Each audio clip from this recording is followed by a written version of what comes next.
thank you for joining me on this glorious and amazing day.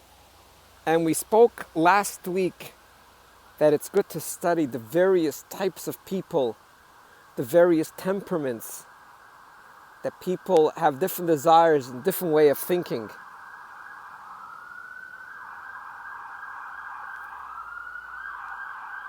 Sorry, my ADD won't be able to talk while that siren is there.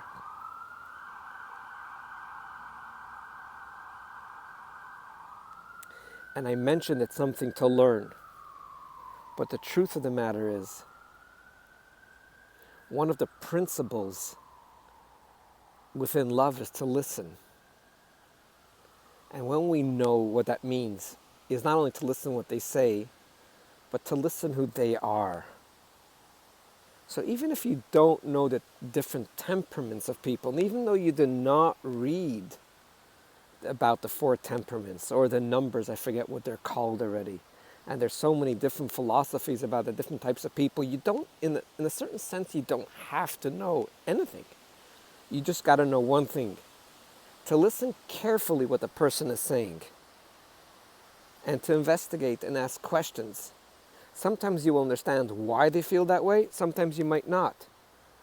But if you know this one principle, that everyone has their own way, everyone has their own feelings, their own taste, then you're good. The only thing you got to know is just to listen. Because when you listen, the other person will tell you precisely. Just like foods, everyone likes different foods. And a food that you cannot look at, some people will love it, and vice versa. So we're back to square one again. If you don't listen to yourself, because you're scared to listen to yourself, then there's no way you could listen to someone else as well. So when they have a difference, when they do not like or do not think or do not feel like you, what you're going to do is what humans have done for thousands of years. When we didn't understand humans, we just put a label and we said they're crazy. So now that they're crazy, everything is fine. I believe projection, the one that said that they're crazy, is the one that's really crazy, because not that I want to make fun of them, because you do not know human nature. You do not know the complexity of matter and spirit. You do not know the infinite human soul that resides within a finite body. Because if you would, you wouldn't say anyone is crazy. You could say, I do not understand why they're doing it. You could say, it's apparent that it's totally absurd why they would want to cut themselves, burn themselves, hurt themselves. But if you learn psychology, you'll find that actually the reasons why people do things that you think is totally absurd.